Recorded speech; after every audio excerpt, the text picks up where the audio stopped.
Chirongwa chedu chezuva ranhasi kamachunzirwa nevedouble red rose. Regedzai tipana nekamazano vehama.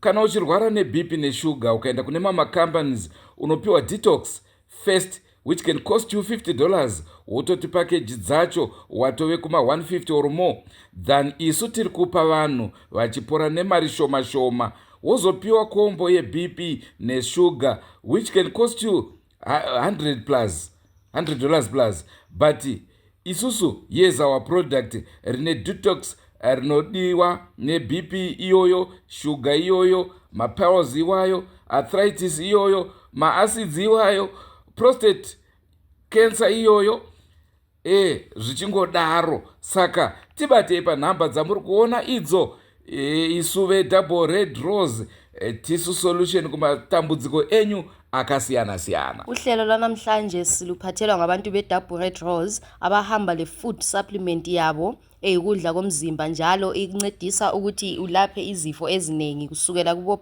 high blood pressure udlula kubo cancer usiya la kubo ma piles. So ithole idouble red rose food supplement yakho mlaleli wami omuhle, usilise umzimba wakho.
Apo pane karori kanogara apo andiona mapaipi akatsenga muruti. Pane karori kangatori kuipapo kabva katoponjeswa matairi. Zvafamba sei? Rori kanganapo mapaipi madonera anongotsika karori kangotsika mapaipi akabva tokabva kangopunza kane masimbi komanabva towirwa nemapaipi pane mhomzero kakamira po haivawo ndiwo vaifanira kutouraiwa nemapaipi but havazotsika. Tinokukwazisai mhuri yeZimbabwe kusangana kwatiri kuita nhasi rarimwe zuva. Nhasi unoka tiri panzvimbo yeWhite House. Vanoziva kuWhite House iri muWhite Cliff murodhi inobva Harare ichinanga Norton. Apo paitikawo tsaona yemapaipi adonha kubva pamotokari angasina kusungwa zvakanaka ndokubva adonhera. Imwe motokari yarohwa ikabva yaponja. Mumwe mukomana anoti akuvara, asi hatina kuziva kuti akuvara here kana kuti kwete, kuti iyewo paanga achinzi hande kuchipatara he was so relaxed achiti munonondidhamba ikoko handidi kuenda, hande kumapurisa anga achingotsika-tsika, asi zvichiratidza kuti anga ari kudawo kubhadharwa mari. Rangu zita ndinodzi Andrew Deshaba. Salibonani, mina igama lami nguThinevimbo Maphosa. Namhlanje-ke sihlangana-ke sise-White House lapha okwenzakale ingozi eyamaphayiphi aweleyo phansi ayashaya enye imota lapho okukhoze khona ukuthi imota yileyo mota ewise amaphayiphi ayashaya ivili lenye imota encane leyi yaphonja. Kodwa lapha-ke amaphayiphi la kuthiwa kulomfana othi yena amaphayiphi la amshayile laye, kodwa okumangalisayo ukuthi abantu bebesithi hayi-ke asihambe lawe siye kuchiya ngaphi esibhedlela ukuthi babone ukuthi kuhambe njani, ulimele kanjani, yena uyala. Lapho bathi okay-ke asibizeni amapholisa sihambe lawo-ke amapholiseni sibone ukuthi kanti kuhambe njani ukuze sibekwazi ukuthi siyakunceda njani. Yena laye umfana uyala. Hayi lokhu kukhanya ukuthi hayi umfana lo-ke ubefuna ukubhadalwa nje imali.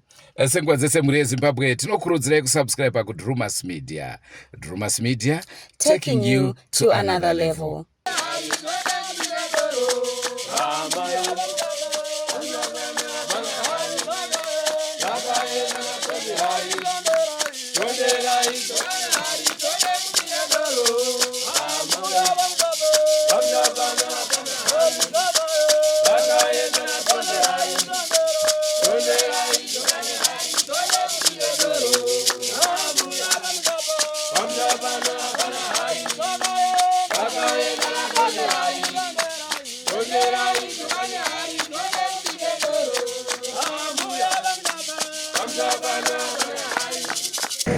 Chatikagara panapa mudara ini rori rakomana ava rachibva uku ratanga kukanda mapaipi pane aisirapo kana mapaipi mama amwe vachikrosa uya akachikrosa futi namama yavo mama varova gumbo vabva vatiza vachikrosa rodi then mwe atanga kuti atiza angatokwara uyu ndovamba vachipopota ane Emirates arapo chikanzi tira simbi yedu iri ku tikati wewe kutaura zvesimbi munhu akwara we wasobva matenda kuti sori zvayo kuda simbi nebasa resimbi chikanzi chomirira driver ari kuuya asi uziva kwaari driver but simbi nangonopakwa panambo driver mukuru kana kawanda asi uyakwara panambo matenda kana wanda. Chii chaitika chama? Ndanda kucrossa road ndawenda kumhiri paBulawayo road nditozvibvira kana nditozvibvira vamwe vangu vandosenza nawo vese vari kutopopota kudaro ndatei ndichotukana nawo impapa manje ndida kucrossa apa pandiri pakati apa ndopa ndarohwa nepaipika vandadonhera pakati apo nemusana ipapa ndopa ndadonhera pakati apa vatakwara gumbo paipi yasiko ndiruwa nepakati apa ndiruwa needge ndaenda kukwara zvakanyanyisa. So vamutyairi wambotaurawo navo? Hatina kutombovaona mutyairi wachona kana kutombotaura neni havana. Hatitombomuziva kana dhiraivha wachona. Okay.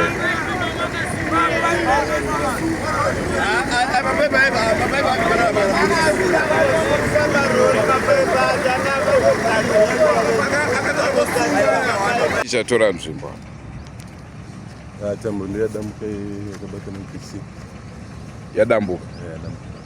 But problem hombe tiri kunzwa vacho vari pane mukomana aripo ari kuti akuvara ari kuti vamutyairi havana kana kutomboita kana ke kuti wauye taura neni kana kuzoona ndiri sei.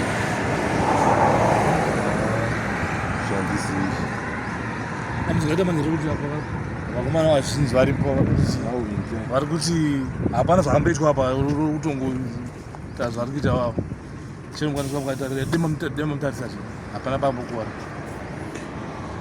But sekuona kwangu ka maifana kungomuringisawo kana kutombo kana munhu ati akuwara maybe akuwara. Ndataura naye ndikati papera ndikati hapana ndataura naye hapana pakuwara. Saka toti mahwindi ari kutsvaga mari.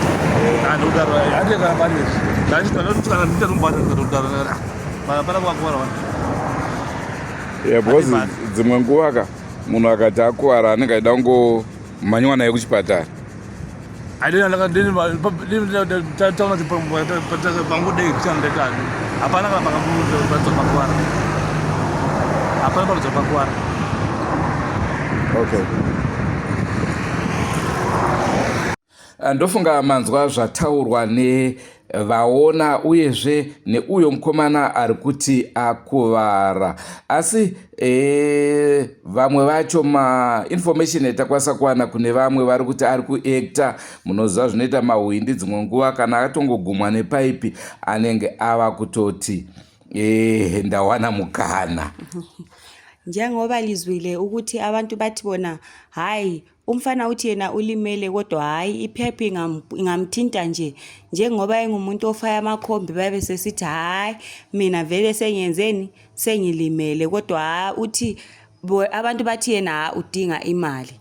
Asi chimwe chakutinetsa ndechekuti mapaipi aya paadonha arovawo kamotokari kadiki kamuri kuona pamufananidzo aka. Kamota ika kakarohwa kakabva katoponja vhiri. Regai timbonzwa mutyairi wekalori kaka achitaura zvaitika. Okunye nje osokusihlupha thina ukuthi amapipe lawa athe esiwa ahamba echaya imota ke encane njengoba liyibona lapha emfanekisweni ukuthi hayi imota le ihle yaponja ona amavili kodwa akathesa sikenisizwe umshayeli wemoto ukuthi yena uthini. Ndobona udona. Nditaona manje isira ikasaona pana moto tsaona azisimudzwi. Anogoda jeki. Zvaitika ndezvekudaiwo. Inda ndichibva pasimenda handitika. Ndichibva pasimenda tena apo. Apo. Ndobva ndaona mota iyelingi mapipe handitika. Mapipe atanga kubva mumota ichifamba achiuya uku. Saka mberi kwangu kune motikari. Ndobva mota yati kutiza ichienda. Kumashure kwangu kune mota ina nowhere to go handitika. Ndobva ndaramba takadii ndakamira ndakatozvivhara kuti pamwe zvingauye kwandiri ndobva zvaperera patai ndobva raponja ipapo. Saka munhu ari kunzi akuwara ivo varidzi vemota vachiti hakudramatiza anofanira kunge akuwara. Maonero enyu? Inini varume handidi kutaura zvandisina kuona. Ini ndaona mapaipi achiuya apa achizorova motikari handitika. Chandaona vanhu vatiza chete handina kuzoziva kuti arohwa ndiani kana pane arohwa handizvizivi. Inini chataziva imota yangu yazoti chete yarohwa vhiri rikaponja iri vhiri racho. Apa matotenga nyowani? Rarohwa iri apa mudhara patodhangwa. Saka inda vati vakomana imimika zvomoita manje ndezvekuti tairi ranga ritori right harina kumbofa tairi rakanaka harina kana tiketi randombokuonza harishandi chitengai tairi rangu ndiite basa ona isimeni ndakatodza ndinoita basa ndobva vataiwa zvakuipa handei panotengeswa matairi ndobva taendawo ndobva vatenga tairi vatenga ivo handida kutenga inini vatotenga vakandopari tikatopuwari silver city yatatopuwa niyo matairi kaino ndeyani patairi atakutofita panapa ndo zvandinoziva zvaitika. Alright. Aiwa maita basa. Regai pari zvino tichitaura naivo vamutyairi tinzwe kuti zvafamba sei. Iyo motaka inenge yakatakura mapaipi anofanira kunge ari secure, nekuti izvozvizvi zvinokonzesa tsaona koda yadonhera pamberi pebhazi, bhazi raitoita njodzi. Kana kuti dai zvaitika pane vane vana, ipapo parunzi hapana amai vatotiza vanga vaine mwana, zvichireva kuti futi zvaive nengozi yaigona kutokosta upenyu hwemunhu. Regai tinzwe kuti ivo vamutyairi vanotiwo kudini.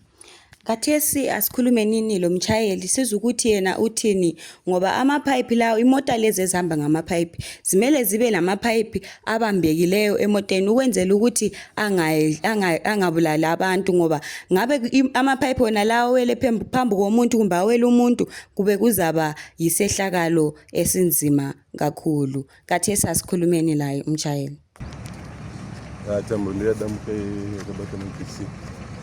Yadambuka.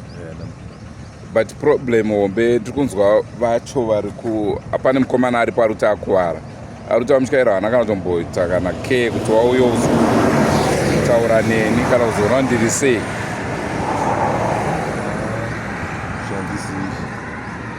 Amuzikaita manzero kuti vakomana vazhinji varipo vari kuti hapana zvakamboitwa apa utongoita zvari kuita vavo chinokwaniswa mukaita dema mutarisazvo hapana pambokuwara.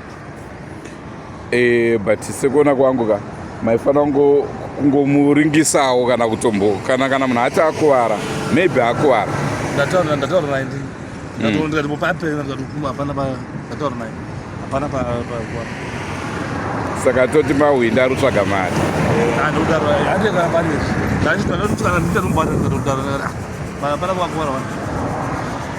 Because dzimwe nguva ka munhu akati akuwara anenge aida kungomhanywa naye kuchipatara.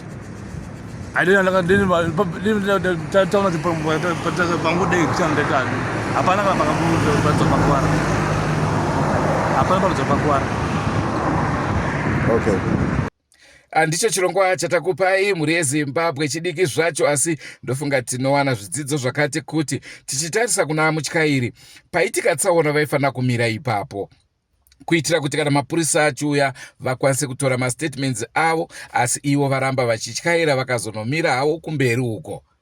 Hayi ke iyo ke indaba ekade sinayo namhlanje bazalwane, kodwa ke le fundisa indaba lesifundisa ukuthi hayi ke umshayeli laye kumemele bophe imama pipe akhe kahle ukwenzela ukuthi angawela abantu. Njalo ke kube kumele nje athi lapho kwenzakala ingozi ahlame khonapho, kodwa yena ke uke washayela mbijana wayekuma sokungaphambili. Tochienda kuna akuwara uyo, aiwa vanhu tambirai kure nemugwagwa hongu tinoziva kuti muri mahwindi, asika panogona kuitika rufu anytime, saka garai makangwarira upenyu. Iaccident hongu, asiwo ngwarirai upenyu pamunoshandira pabasa penyu pari dangerous. Sesibuya ke kulo ubhuti uphose washawa ngamapipe sithi hayi ke abantu qaphela nini lingahambeli emgwaqweni ngoba hayi ke kunzima, ngoba siyakwazi ukuthi ngama accident kodwani ngabe kuhambe ngenye indlela ngabe kube nesehlakalo esinzima kakhulu esenzela ukuthi umuntu kumbeni umuntu ngabe uselahlekelwe impilo yakhe khonapha. Kune avo vafirwa nemotokari vaponjeserwa mota, aiwa tinongoti tsaona dzinoitika mumigwagwa, asi ukaona zvadaro kana marengenya akachiriki moto, ukaona zvadaro mboenda kumadzibaba unonamatirwa ubviswe mweya ungodhumana netumatsaona tusina nemusoro wese. Unofira usingazivika. Shumba hayi ke sithi ke kubaba lo obele vili elipontshile sithi hayi uxolo baba ama accident ayenzakala, kodwa hayi ke la uke uhambe nje emapostoleni uke bekuthandazela ukuthi hayi ungahlanganile izinto ezincane ezinje ngalezi. Ndona uyatangatiita yo mhuri yeZimbabwe, ngatisakanai bude zvimwe zvirongwa, asi senguva dzese don't forget to subscribe to Drumas Media. Drumas Media, taking you to another level. Goodbye my friends, goodbye my friends, wakamboonana tichazoonana nerimwe zuva hama dzangu. Goodbye my friends, goodbye. Goodbye my friends, wakamboonana tichazoonana nerimwe zuwa. Hama dzangu ini ndokwenda kubasa kwangu. Iwe makiwe mkaranga,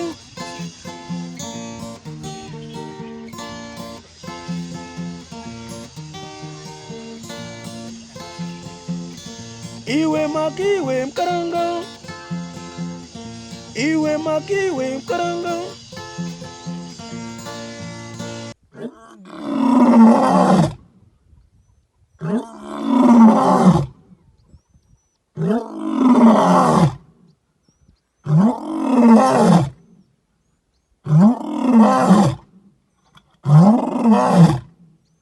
Ah!